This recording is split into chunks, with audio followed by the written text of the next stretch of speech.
Welcome to the Slop Farm. Enjoy the video. You start by picking the image you want as an emoji, and you prepare the tools. You need a clean photo or art file on your phone. Once done, open a background removal app. You do this because Discord emojis require transparent backgrounds for best results, and mobile Discord cannot remove backgrounds itself. Make sure you also open the Discord app and check server settings to confirm you have Manage Emoji permission. If you don't, ask an admin now.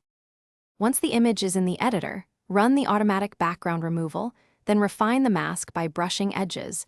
This preserves hair and fine details. You do this because auto tools can leave artifacts. Manual cleanup gives professional results.